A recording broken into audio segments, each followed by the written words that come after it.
안녕하세요. 저는 세브란스 병원 내분비내과의 홍남기라고 합니다. 오늘은 염증성 장질환 환자분들께 이제 스테로이드를 사용할 때 주의할 점들, 골다공증을 중심으로 해서 근감소증과 체중 증가에 대한 이야기들을 말씀을 드리고자 합니다. 아마 이런 뉴스들을 최근에 많이 보셨을 텐데 코로나19 사태 이후에 덱사메타존이라고 하는 약제가 이제 중증 환자에서 생존율을 높였다는 보고들이 있었습니다. 근데 이제 이런 것들을 보시면 여기 있는 이제 덱사메타존이 바로 우리가 흔히 쓰는 스테로이드 약제 중에 하나고 염증성 장질환에서도 꼭 덱사메타존이 아니더라도 여러 가지 종류, 제형의 스테로이드들이 많이 염증을 조절하기 위해 사용이 되고 있습니다. 여기 계시는 이 두 분이 이 스테로이드를 개발한 분들이고 노벨상을 받으셨는데요. 그만큼 지금 현재 전신 스테로이드, 경구로 복용하거나 하는 약제들, 주사로 맞는 약제들은 정말 많은 영역에서 약물로서 사용이 되고 있고 염증성 장질환을 포함한 알레르기나 피부질환 등에서 굉장히 다양하게 사용이 되고 있습니다. 그렇기 때문에 친구이기도 하지만 잘못 사용하면 적이 될 수도 있어서 저희가 그 장단점을 잘 알고 현명하게 활용하는 것이 중요할 것 같은데요. 이 그림에서 보셨을 때 치료 효과도 있지만 염증을 조절해 주기 때문에 불필요하게 많이 일어나는 염증들을 가라앉히는 데는 굉장히 중요한 약이지만 반대로 이렇게 뼈나 아니면 지방 이런 데 있어서는 골다공증이 조금 더 빨리 진행되고 근육이 약해지고 체지방이 늘어나는 문제들이 있기 때문에 그런 부분들을 숙지하고 잘 사용을 하셔야 됩니다.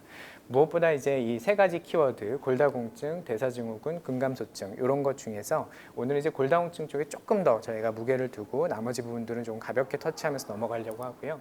그러나 가장 중요한 것으로 강조를 드리고 싶은 것은 시작할 때와 끝날 때 요거 하나만 기억해 주신다면 주치의 선생님께서 질병 조정과 염증 치료를 위해서 스테로이드를 처방하셨다면 그 약물을 행여라도 걱정되는 이런 부작용들 때문에 섣불리 자의로 중단하시거나 주치의 선생님 상담 없이 약제를 조절하시면 안 될 것 같습니다. 특히 이런 부분들이 걱정이 되시면 주치의 선생님과 솔직하게 이제 상의를 하시고 같이 해결해 나가려는 노력이 반드시 필요할 거라 생각되고 앞에 말씀드린 모든 문제들의 근간에는 염증성 장질환이 잘 조절돼야 된다는 전제하에 그에 따른 부작용들을 조절하는 것을 꼭 염두에 두셨으면 합니다. 골다공증에 대한 이야기를 말씀을 드릴 텐데요. 골다공증은 말 그대로 마늘 따자에 구멍 공자를 써서 뼈에 많은 구멍이 생긴 것을 의미합니다. 치밀하지 못하고 성긴 뼈가 만들어져서 잘 부러지는 상태인데 무서운 것은 부러지기 전까지는 골다공증이 있는 것을 알기가 좀 어렵습니다. 그렇기 때문에 증상이 없다가 골절된 이후에 발견이 되는 경우가 많지요. 일상생활에서 창틀을 들거나 뭐 김치독 같은 걸 들거나 엉덩방아를 찧었을 때 튼튼한 뼈라면 절대 부러지지 않겠지만 그런 상황에서 이 척추뼈나 다리뼈 같은 뼈들이 큰 뼈가 부러지는 것들은 늘 문제가 됩니다. 골절 후에 통증이나 자세 변형, 장기간의 치료 등이 문제가 될 뿐더러 가장 잘 부러지는 곳들은 이렇게 척추, 손목, 대퇴골 세 군데 정도로 나뉘어볼 수가 있겠고요. 앞으로 넘어지면서 짚으실 때 부러지는 상황들과 또한 무거운 것을 들 때 허리는 또 잘 부러집니다. 그렇기 때문에 허리를 구부려서 아기를 안으시거나 무거운 통 같은 걸 드는 동작들은 만약에 스테로이드를 오랫동안 쓰셨고 골다공증이 있다는 진단을 받으셨다면 그런 자세들은 조금 조심하시는 게 좋겠고 아기를 안아주실 때도 항상 등을 기대서 앉은 상태에서 안아주시는 것이 안전할 것으로 생각합니다. 척추골절이 생기게 되면 어르신들 허리가 이렇게 굽으시지요. 키가 좀 작아지고 그러다 보니까 배랑 가슴이 눌리게 됩니다. 그러면서 변비도 생기고 숨도 차고 하는 문제들이 생길 수가 있고요. 대퇴골절은 골절 중에 가장 무서운 골절인데 대부분은 화장실 가다가 미끄러져서 엉덩방아를 찧었을 때 이제 발생하는 그런 골절입니다. 그런 골절이 생기게 되면 다른 골절들하고는 달리 사망률도 꽤 높고 상당히 오랫동안 입원할 뿐더러 입원 이후에 기능의 회복이 좀 느려지는 문제들이 있고 한 70%의 어르신들만이 골절 이전의 기능을 회복한다고 되어 있기 때문에 대퇴골절이 발생하지 않도록 미리 예방하는 게 굉장히 중요하겠습니다. 골다공증은 우리나라 50세 이상 여성 중에 10명 중에 3명이 앓고 있을 정도로 굉장히 흔한 질환인데 스테로이드를 장기 치료하게 되면 여기서 장기 치료는 석 달 이상, 3개월 이상 소론도라고 하는 알약 기준으로 한 알 이상을 먹었을 때를 의미하는데요. 그렇게 드셨을 때 그럼에도 불구하고 골절 위험도가 1점에서 2배로 더 상승합니다. 그러니까 안 그래도 많이 생기는 골다공증이 더 위험도가 올라가서 똑같은 골밀도에서도 위험도가 높은 상황이 되는데 그렇기 때문에 스테로이드 장기 치료를 하고 계시다면 적절한 진단과 치료를 통해서 골다공증을 관리하는 것이 굉장히 중요하겠습니다. 골다공증이 발생하는 원인은 우리 몸의 뼈는 가만히 있는 것 같지만 평생 동안 새로 만들어지고 없어지는 걸 반복하게 되는데요. 그 없어지고 만들어지는 과정에서 뼈를 만드는 지을 조자를 써서 조골세포, 깨뜨릴 파자를 써서 파골세포, 부수고 만드는 과정을 반복하는 세포들이 뼈에는 있습니다. 그런 세포들이 스테로이드에 노출이 되게 되면 뼈가 부서지는 속도는 빨라지고 만들어지는 속도는 느려지기 때문에 상대적으로 몸 전체의 골량이 줄어들고 골 강도가 줄어들어서 잘 부러지는 상태가 되는 것이죠. 여러 가지 원인이 있지만 전신 스테로이드의 장기 투여가 약제 중에서는 가장 잘 알려진 중요한 위험 요인이라 할 수가 있겠고, 나이가 들어갈수록 당연히 골량은 떨어집니다. 그렇기 때문에 젊은 상태에서 점점점 나이가 들어가실수록 스테로이드를 계속해서 쭉 복용을 하시면서 옛날과는 하루가 다르게 조금씩 뼈가 달라진다는 거 반드시 기억을 하셔야 될 것 같고, 여성의 경우는 폐경이 굉장히 중요한 위험 요인이라서 50세, 55세 폐경이 된 이후에 스테로이드를 이전부터 계속 써오셨더라도 그때부터 골 소실이 가속화될 수 있습니다. 그렇기 때문에 폐경이 된 이후에는 골밀도를 체크하고 뼈가 나빠지지 않는지 반드시 관리를 하는 게 중요할 것 같고요. 이거는 굉장히 당연한 얘기지만 좋지 못한 습관, 아마도 우리 이나래 선생님께서 영양 파트에서 말씀을 주시겠지만 낮은 칼슘 섭취, 흡연, 과음 이런 것들은 당연히 질환 때문에도 그렇고 뼈 때문에도 그렇고 주의하시는 것이 중요하겠습니다.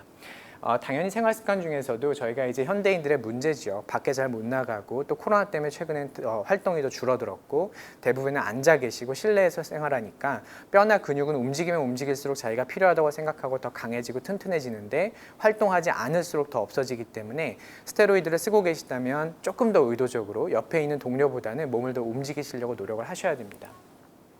마른 체형도 하나의 위험 요인인데요. 대사성 질환들, 당뇨 같은 경우는 뚱뚱한 게 문제지만 골절은 삐쩍 마른 분들한테 더 많이 생깁니다. 왜냐하면 이 넘어졌을 때 충격이 그대로 고스란히 전달이 되기 때문에. 그런데 장질환이 있는 분들, 염증성 장질환 환자분들은 흡수가 잘 안 되니까 상대적으로 체중이 좀 떨어지시는 경우가 많죠. 그래서 영양팀에서 또 설명 주시듯이 단백질 섭취나 이런 것들을 또 늘 좀 신경을 쓰고 적절 체중을 유지하는 것이 중요하겠습니다.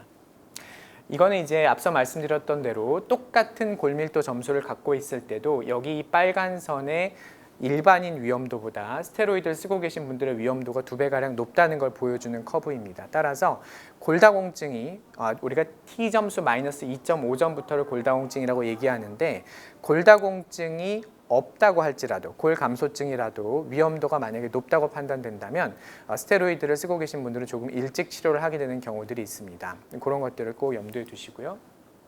치료 시작 이후 3개월부터 척추골절의 위험도가 빠르게 증가한다고 되어 있어서 골밀도가 변하기 전에 위험도는 올라가기 시작하니까 치료가 3개월 이상 지속된다면 무거운 걸 들거나 아까 말씀드린 위험한 동작들은 조금 조심하시는 게 좋겠고, 다만 이제 너무 걱정하지 않으셔도 되는 건 약제가 잘 치료가 돼서 용량이 줄어들고 중단이 되게 되면 그에 비례해서 또 위험도도 같이 줄어들게 되니까 적절한 관리와 치료 그리고 주치의 선생님과 상의를 통해서 위험도를 충분히 관리하실 수 있다는 걸 꼭 기억해 주십시오. 위험 요인이 있을 때 더더욱 적절한 관리가 필요하고, 진단은 아까 말씀드린 대로 혈액검사, 골밀도, 소변검사 이런 것들이 이제 종합적으로 이루어지게 되는데, 골밀도는 말씀드린 대로 뼈의 촘촘한 정도를 반영하게 되겠고, 이렇게 엉성해져서 부러지기 쉬운 상태를 사진으로서 판단을 하게 됩니다.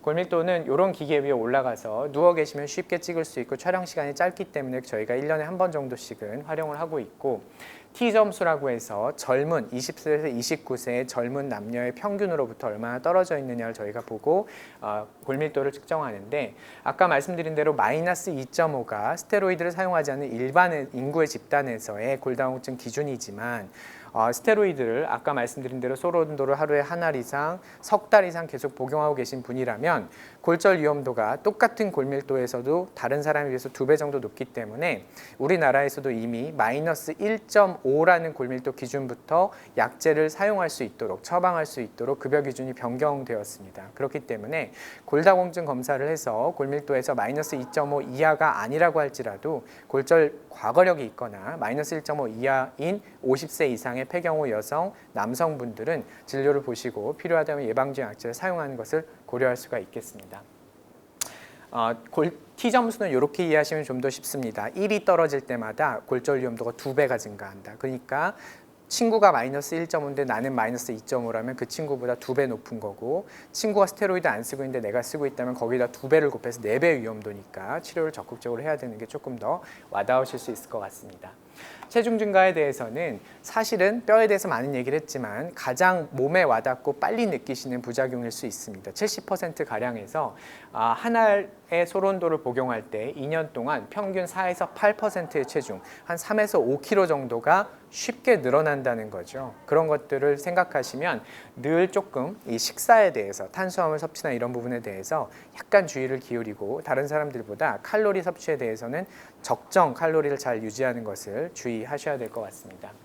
근육에 대해서도 저희가 이제 최근에 관심이 굉장히 많아졌는데, 근육도 뼈처럼 영향을 많이 받는 기관 중에 하나라는 거 알게 됐습니다. 스테로이드를 쓰다 보니까 여기 보시면 잘 보이실지 모르겠지만 척추 옆에 빨간색으로 표시한 게 척추 기립근인데요. 스테로이드를 2년간 쓰고 나서의 척추의 변화입니다. 보시면 굉장히 얇아졌죠. 그래서 근육이 얇아지고 약해지면서 자세도 변할 뿐더러 근력도 떨어지고 낙상 위험도가 올라가니까 골절 위험도도 나빠지는 문제들이 생겨서 이 근육에 대해서는 역시 근력 운동을 통한 근육 유지가 중요하겠다는 말씀을 드립니다. 치료는 사실은 별다른 것은 없을 것 같습니다. 역시 원칙, 기본이 중요한데요. 생활습관 관리에서는 골절 위험도 높은 행동은 가능한 피하는 것이 1번입니다. 그래서 의자 위에 올라가서 어떤 접시 같은 걸 꺼내는 동작이나 밤에 화장실에 가시면서 미끄러운 바닥이나 전선줄, 카펫 같은 것이 발에 걸려 넘어지는 환경들을 우선 정비해 주시는 것이 첫 번째입니다. 그래서 밤에는 반드시 미등을 켜고, 화장실 가는 길에는 방해물을 치우고, 문턱이 너무 높다면 조금 정비하고, 이런 것들이 중요할 거고, 침대가 너무 높다면 살짝 낮추는 것도 하나의 작은 방법입니다.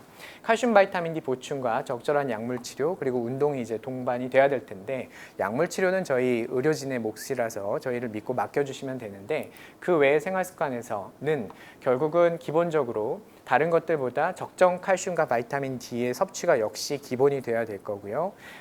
카페인 섭취, 커피를 드시는 것도 칼슘을 소변으로 조금 빼기 때문에 일반적으로는 하루에 3잔 이상은 권장하진 않습니다. 하루에 2잔까지 조금 연하게, 가능하면 프림이 들어가지 않은 아메리카노로 연하게 드셨으면 좋겠다라고 설명을 주로 드리고 있고, 음식은 어떤 것이 좋은지는 아마도 우리 이나래 선생님께서 더 자세히 말씀을 주시겠지만, 일반적으로는 유제품이 칼슘 섭취하기엔 조금 더 유리한 면이 없잖아 있습니다. 그러나 염증성 장질환 때문에 섭취가 조금 어려우신 경우라면 아래에 멸치나 꽃새우 말린 것들, 요구르트, 두부 이런 것들도 대체식으로 우리가 활용해 볼 수 있는 가능성이 있겠습니다.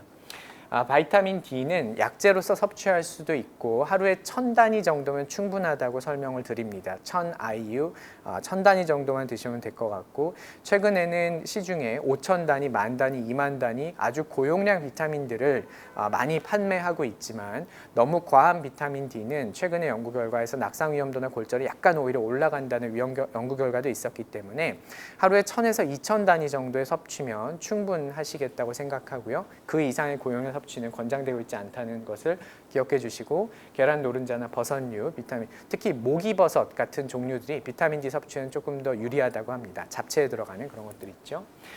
술이나 당연히 카페인 섭취, 그리고 또 하나는 짜게 먹는 습관들, 찌개나 국국물들에 소금이 많이 들어있고 그런 것들을 먹게 되면 칼슘이 같이 소변으로 빠져나가기 때문에 짜게 드시는 습관은 모든 것이 좋지 않을 것 같습니다. 조금 조절해 주시고요.